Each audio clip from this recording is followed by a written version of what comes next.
What up, y'all? Mr. Downtown Mayall, and you're listening to the Entertainment Report on iHeartRadio, live from Orlando for Wednesday, July 24th, 2024, delivering some major stories and trends going on in the world of entertainment and beyond. You can follow the show on Facebook, Twitter, or Instagram, facebook.com/The Entertainment Report with Melo, that's RAYMELO, on Twitter at The Enter Report, or on Instagram at The Entertainment Report. You can listen to the show anytime you want on iHeartRadio. Just go to iHeart.com or your iHeart phone app, search for The Entertainment Report, and it'll take you to the page.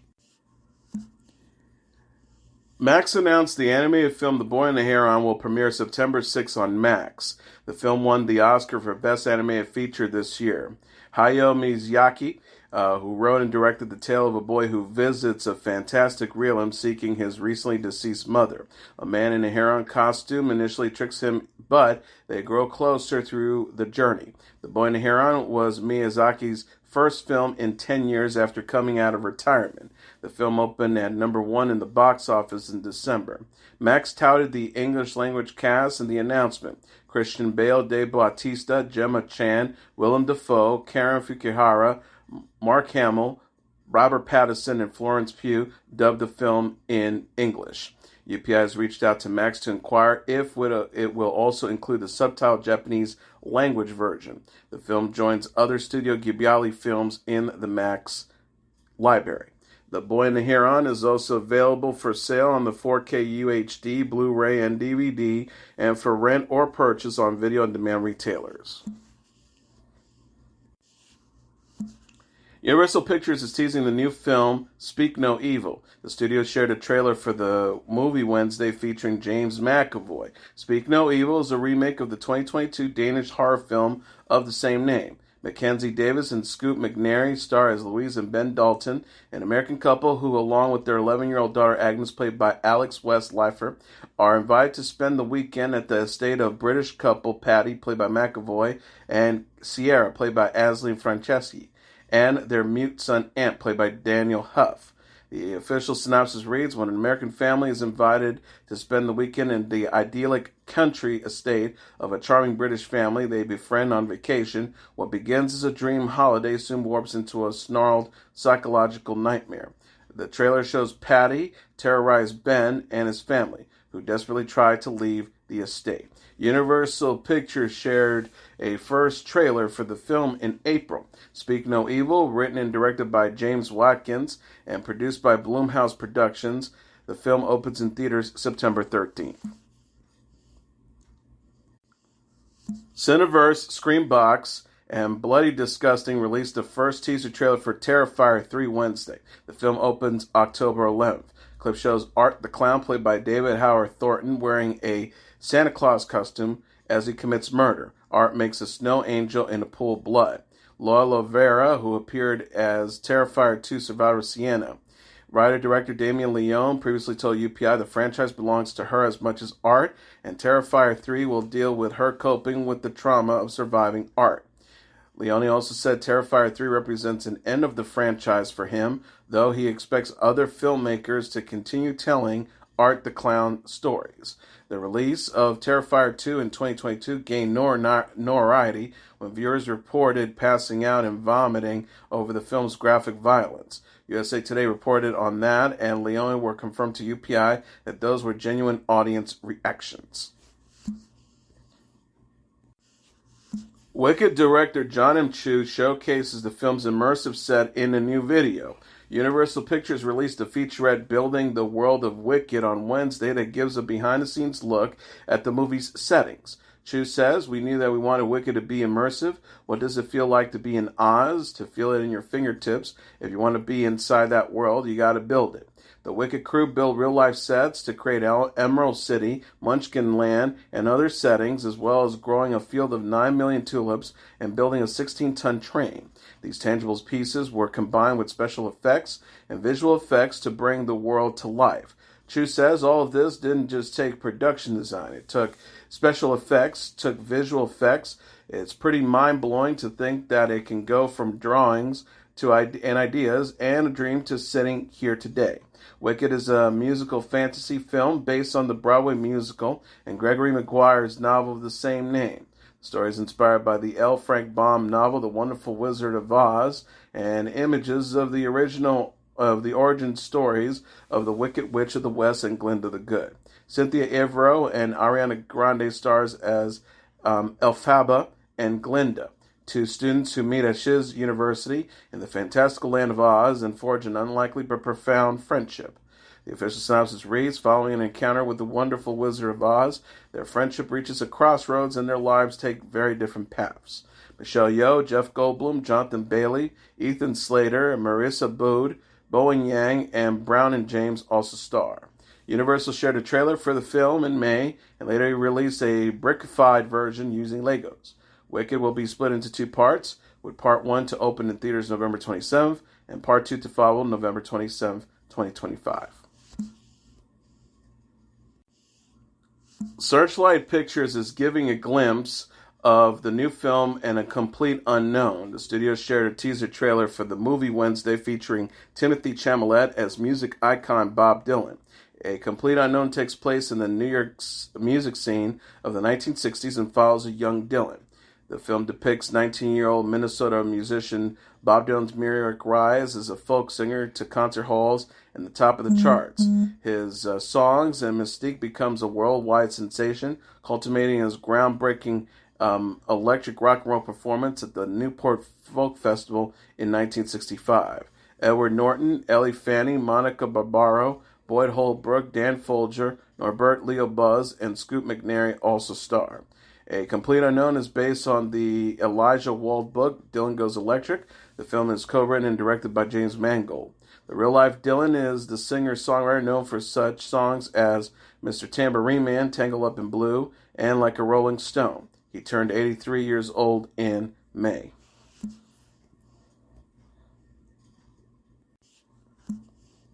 Peacock released a trailer for Steph Curry's comedy series, Mr. Throwback, on Wednesday. The show premieres August 8th. Curry plays himself in the mockumentary in which he reunites with his childhood friend, played by Adam Pally, with whom he used to play basketball. In a statement, Curry describes the fictionalized version of himself on the show. Curry says, I'm looking forward to viewers getting to see me play a version of myself no one has ever seen before, and hopefully they feel connected to the characters and dilemmas they face through the series. Ego Nadwin plays the documentary producer, expecting Pally's character to be a train wreck. Aidan Mayeri also stars as someone threatening to expose the truth about Pally's character. Happy Endings creator David Casp writes and executive producers with Happy Endings writer Matthew Libman and Daniel Libman. Curry and Pally are also executive producers with Eric Payton and David Wayne, who also directs. Tracy Letts, Leila Scalisi, Tane Tran, and Rich Sommer recur as guest stars. Mr. Throwback will be 6 half-hour episodes.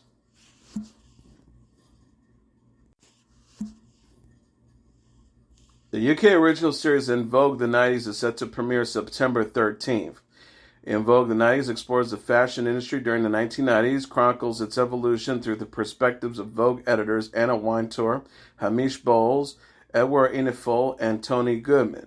Each episode delves into moments that define the era, from the grunge look's arrival to the iconic Met Gala. The 6-part series features exclusive interviews and insights from Sarah Jessica Parker, Naomi Campbell, Gwyneth Paltrow, Tom Ford, Claudia Schiffer, Donna Karan, Hillary Clinton, Jean-Paul Gaultier, Mary J. Blige, Michael Kors, Missy Elliott, John Galliano, Baz Luhrmann, and Kim Kardashian. The first 3 episodes will be released on Disney Plus in the UK and Ireland, and on Hulu in the US and selected other countries. The second batch of 3 episodes will follow on September 20th.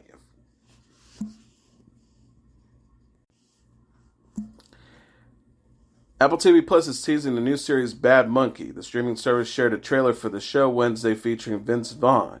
Bad Monkey is a comedy drama from Scrubs and Ted Lasso creator Bill Lawrence. The series is based on the novel of the same name by Carl Hazian.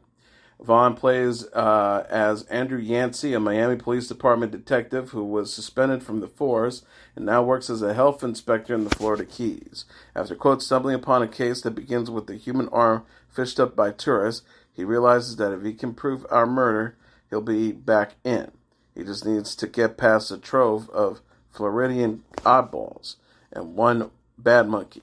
The cast also includes L. Scott Cadwell, Rob Delaney, Mary Hagner, Natalie Martinez, Alex Moffat, Michelle Monaghan, Ronald Pete, and Jodie Turner-Smith, with John Ortiz, Zach Braff, Ashley Nicole Black, Scott Glenn, and Charlotte Lawrence to appear as guest stars. Apple TV Plus shared a first look photos for the series in May. Bad Monkey consists of 10 episodes and will have a two-episode premiere on August 14th.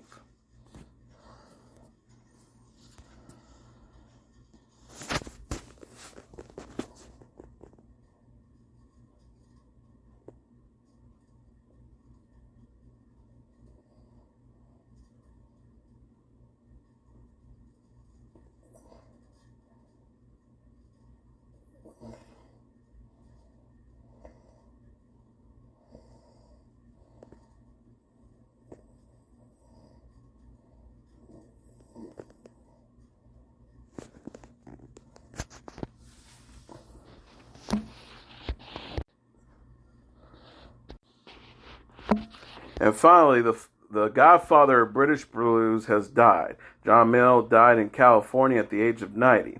Mick Jagger mourned Mayall's passing, calling him a great pioneer of British blues. A statement on his Instagram account said he passed away Monday.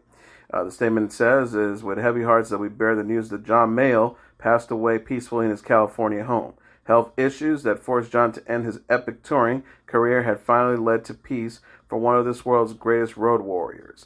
Jagger's account on his Instagram account said, "So sad to hear of John Mayall's passing. He was a great pioneer of British blues and had a wonderful eye for talented young musicians, including Mick Taylor, who he recommended to me after Brian Jones died, ushering in a new era for the Stones."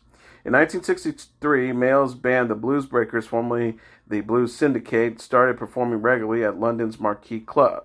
His first album, John Mayall Plays Mayo, was recorded live at West Hampstead R&B Club. While the first recording was not a commercial success, Mayall added Eric Clapton to his band after Clapton left the Yardbirds, released the 1966 album Blues Breakers with Eric Clapton.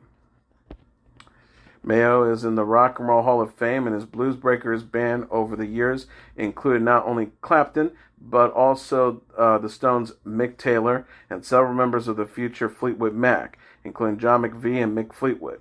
Mayall's Instagram account also added that after the Blues Breakers formed in 1963, the band charted nearly 20 albums from 1968 to 1975.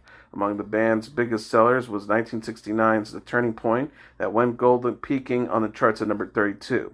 The band's best-selling U.S. album was 1970's USA Union, that reached number 22. Mayall was known as the Godfather of British blues. He was born in 1933. Mayall played guitar, piano, and harmonica in his youth. He studied graphic design at Manchester's Art School, moved to London, and formed the Blues Breakers while in his early 30s.